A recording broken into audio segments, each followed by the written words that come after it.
ایک دن حضرت نوح علیہ السلام اپنی قوم کے درمیان کھڑے تھے اور ان کے چہروں پر وہی تکبر، وہی مذاق اور وہی انکار صاف نظر آ رہا تھا۔ کئی سالوں سے وہ اپنی قوم کو سمجھاتے آئے تھے کہ اپنے رب سے مانگو، اس کی طرف پلٹ آؤ، وہ تمہاری دعائیں سنتا ہے، تمہیں آسانیاں دیتا ہے، لیکن قوم نوح کے دلوں پر ایک سخت پردہ آ چکا تھا۔ قرآن کہتا ہے کہ انہوں نے اپنے کپڑے اوڑھ لیے، کان بند کر لیے اور ضد پر جمے رہے۔ مگر ایک لمحہ ایسا آیا جب اللہ کا حکم نازل ہوا، ایسا حکم جو پوری قوم کے انجام کو بدلنے والا تھا۔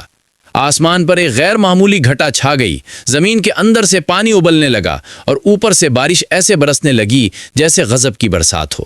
اس وقت نوح علیہ السلام نے وہ تاریخی دعا کی جس میں انہوں نے کہا، اے میرے رب، میں مغلوب ہو گیا، اب تو ہی مدد فرما۔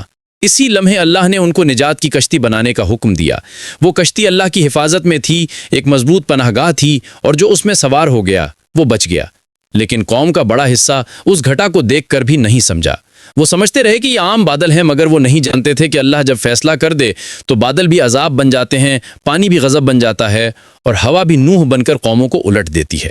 جب پانی پہاڑوں سے بلند ہو گیا تو ایک ماں اپنے بچے کو آنچل میں چھپا رہی تھی، ایک باپ اپنے بیٹے کو کندھے پر اٹھا کر بھاگ رہا تھا۔ ہزاروں لوگ بلند پہاڑیوں پر چڑھ رہے تھے، مگر کوئی جگہ انہیں بچا نہ سکی۔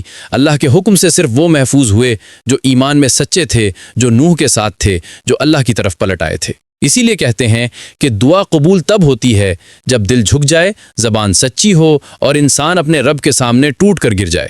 اگر قوم نوح اپنی ضد چھوڑ دیتی، اپنی تکبر کی چادر اتار دیتی، تو وہی پانی ان کے لیے رحمت بن جاتا، مگر انہوں نے انکار کیا اور اللہ نے فیصلہ نافذ کر دیا۔ آج بھی انسان پریشانیوں، بیماریوں، قرضوں اور دکھوں میں گھرا ہوتا ہے، لیکن اللہ کا قانون نہیں بدلا۔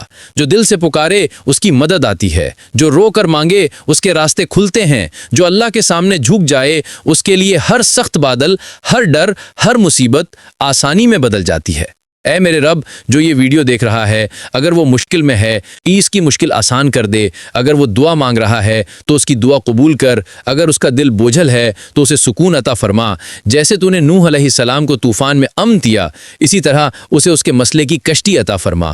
اسے نجات دے، اسے روشن راستہ دکھا، اس کی پریشانی ختم کر دے، اس کی حاجت پوری فرما۔ رب کریم، تو نے نوح کی پکار سنی، موسیٰ کی سنی، ایوب کی سنی، اور تو آج بھی سنتا ہے۔ بس ہماری پکار دل سے نکلے اور ہمارے دل تیرے سامنے جھک جائیں۔